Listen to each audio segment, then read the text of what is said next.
محرم کے روزے کی فضیلت، نبی کریم صلی اللہ علیہ وآلہ وسلم کا خاص اہتمام۔ السلام علیکم ورحمۃ اللہ وبرکاتہ۔ ناظرین، اسلامی سال کا آغاز محرم الحرام سے ہوتا ہے، جو اللہ تعالیٰ کے نزدیک انتہائی عظمت اور برکت والا مہینہ ہے۔ اس مہینے میں ایک ایسا دن آتا ہے جس کے روزے کی نبی کریم صلی اللہ علیہ وآلہ وسلم نے خصوصی اہمیت بیان فرمائی، اور وہ ہے عاشورہ کا دن۔ حضرت ابن عباس رضی اللہ عنہ سے روایت ہے کہ رسول اللہ صلی اللہ علیہ وآلہ وسلم نے عاشورہ کے روزے کے بارے میں دریافت فرمایا۔ حضرت ابن عباس رضی اللہ عنہ نے عرض کیا، میں نے رسول اللہ صلی اللہ علیہ وآلہ وسلم کو کسی دن کے روزے کا اتنا اہتمام کرتے نہیں دیکھا جس کی فضیلت حاصل کرنے کا آپ صلی اللہ علیہ وآلہ وسلم ارادہ رکھتے ہوں، سوائے عاشورہ کے دن کے روزے اور رمضان المبارک کے روزے کے۔ صحیح مسلم حدیث نمبر 2664۔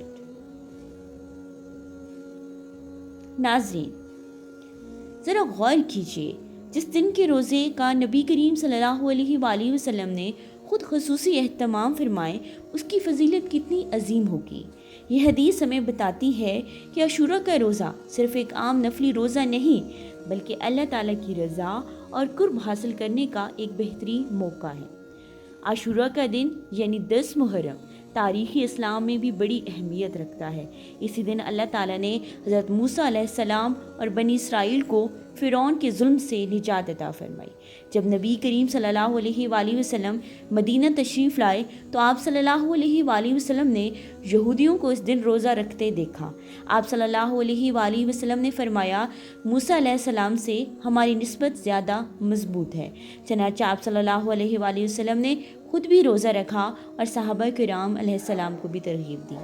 ایک اور حدیث میں نبی کریم صلی اللہ علیہ وآلہ وسلم نے فرمایا کہ عاشورہ کے دن کا روزہ رکھنے سے اللہ تعالیٰ گزشتہ ایک سال کے صغیرہ گناہوں کو معاف فرما دیتا ہے۔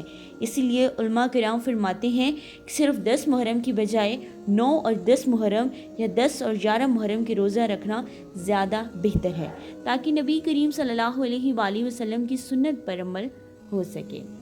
آج ہمیں سوچنا چاہیے، اگر ایک دن کا روزہ ہمیں اللہ کی رضا، گناہوں کی معافی اور عظیم اجر دلا سکتا ہے تو پھر ہمیں اس موقع کو ضائع نہیں کرنا چاہیے۔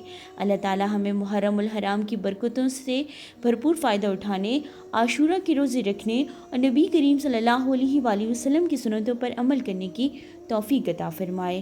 آمین ثم آمین۔ آپ کی سپورٹ ہمارے لیے بہت معنی رکھتی ہے۔ مزید ایسے اسلامی ویڈیوز دیکھنے کے لیے ہمارے چینل کو سبسکرائب کریں، بیل آئیکن کو ضرور دبائیں تاکہ ہر نئی ویڈیو آپ تک پہنچ سکے۔ جزاک اللہ۔